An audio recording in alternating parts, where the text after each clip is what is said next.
surat terbuka untuk Presiden Jokowi. Presiden Jokowi yang saya hormati, surat terbuka ini saya tulis karena cinta saya dari dalam lubuk hati kepada tanah air dan hormat saya kepada Bapak sebagai kepala negara.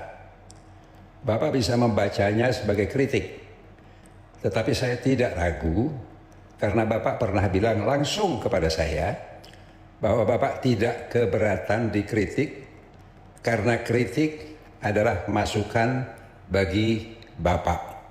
Saya juga percaya bahkan kritik dari seorang kawan itu tujuannya agar kawan kita tidak terjerumus. Dengan memuji terus-menerus maka justru kawan kita akan jatuh terjerembab. Seperti Bapak tahu, saya pada mulanya adalah pendukung kuat Bapak. Bahkan pernah mengedarkan selebaran terkenal yang berjudul 10 alasan mengapa saya memilih Jokowi di periode pertama. Begitu pula pada periode kedua saya menjadi pendukung Bapak, meski saya tidak pernah masuk tim resmi kampanye Bapak. Namun demikian pada periode 2, saya dapati presiden saya telah banyak berubah dan banyak membuat kesalahan. Umpamanya dalam penempatan pembantu-pembantunya, lemah dan tebang pilih dalam penegakan hukum, mengusung kebijakan-kebijakan ekonomi yang menguntungkan kelompok pemodal termasuk modal asing. Juga menghalangi partisipasi publik dalam proses berbagai undang-undang yang penting. Dan banyak hal lagi yang pernah saya tulis dan tidak akan saya ulangi di sini.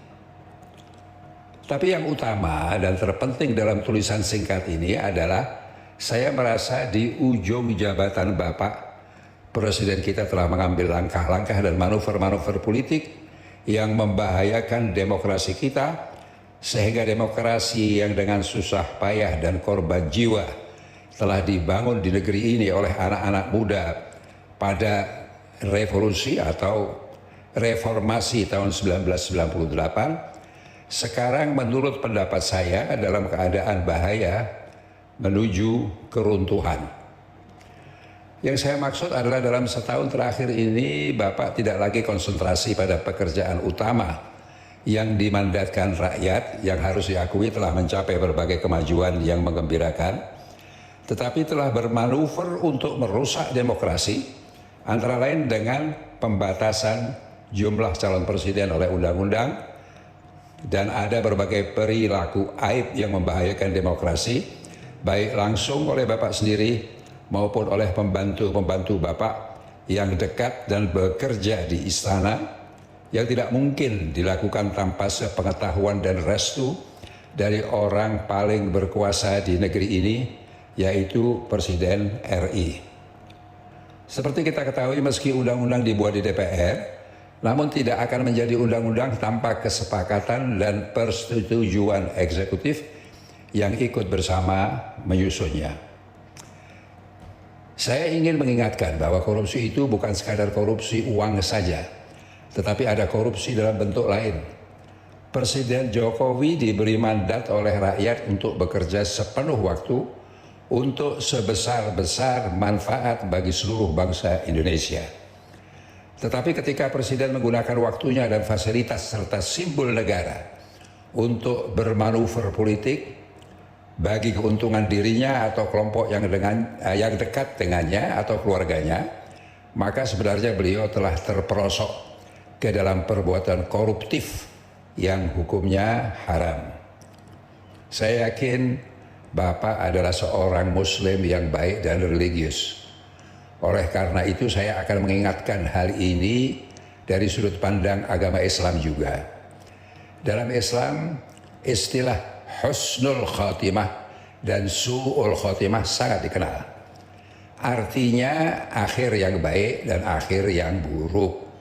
Biasanya diartikan bahwa akhir yang baik, husnul khotimah, sebagai mati dalam keadaan beriman, dan sebaliknya su'ul khatimah, mati dalam kondisi menolak kehadiran ilahi.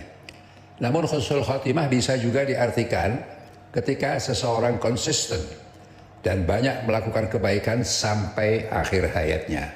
Sedang su'ul khotimah adalah mereka yang mulanya baik tetapi di penghujung hidupnya terperosok ke dalam perbuatan-perbuatan yang tidak layak, yang tidak diridhoi Allah Subhanahu wa taala.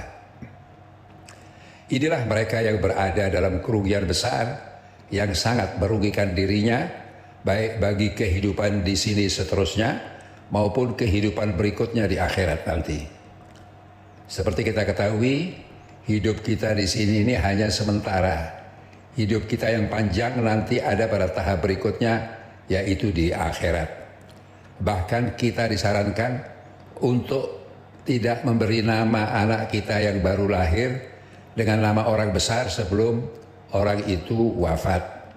Sebab tidak sedikit orang hebat yang memulai sesuatu dengan baik, menjadi terkenal dan dikagumi, tetapi pada ujung hayatnya sebelum wafat dia telah melakukan perbuatan buruk, dan itulah yang diingat oleh masyarakat.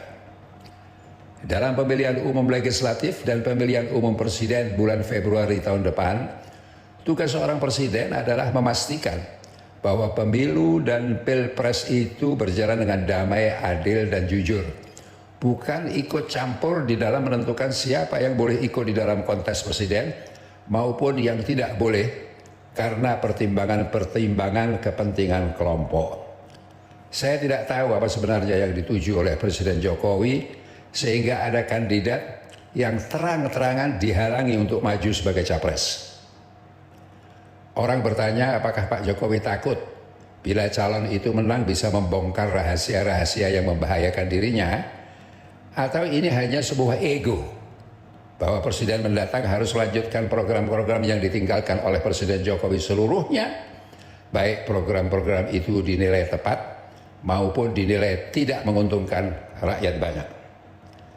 Satu hal lagi sebagai akibat dari campur tangan penguasa tertinggi di Indonesia ini dalam pemilu dan pilpres, bisa juga menimbulkan bahaya hilangnya kedamaian di negeri ini, menimbulkan chaos, pemberontakan dan sebagainya, seperti reformasi tahun 1998 yang mengakibatkan kerusakan, pembakaran dan hilangnya nyawa dan sebagainya. Mudah-mudahan Allah melindungi kita dari bencana itu.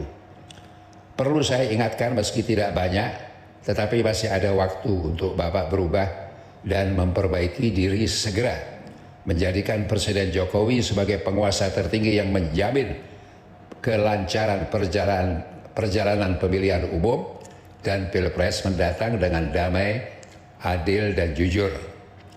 Menjadi presiden yang mewariskan legasi yang kosong dari catatan buruk, melanjutkan pulang ke Solo dengan hidup tentram dan bahagia bersama keluarga tanpa rasa bersalah. Untuk itu dengan hormat saya imbau Bapak menghentikan segera manuver-manuver politik Bapak dan pembantu-pembantu Bapak yang secara kasat mata sangat merugikan perjalanan demokrasi di negeri kita. Apalagi sekarang dengan undang-undang yang ada, rakyat tidak bebas memilih siapa presidennya, karena calon-calon presiden itu telah ditentukan oleh undang-undang yang memberi monopoli kepada partai atau gabungan partai yang memiliki jumlah suara minimal 20% kursi di DPR. Mudah-mudahan Allah membantu Bapak untuk sadar diri dan yakin bahwa mandat yang diberikan oleh rakyat kepada diri Bapak adalah mandat untuk kebaikan bersama, bukan untuk kepentingan pribadi, apalagi kepentingan kelompok dan konco-konco yang banyak mengambil keuntungan dari perjalanan pemerintah selama ini. Mudah-mudahan Allah menyelamatkan bangsa ini dengan menolong penguasa tertinggi di negeri ini agar kembali ke jalan yang lurus, jalan yang diakhiri dengan husnul khatimah, baik di dunia maupun di akhirat nanti. Jalan yang berakhir dengan baik dan dicatat dalam sejarah manusia maupun dalam catatan Allah sebagai amal yang ganjarannya surga. Amin.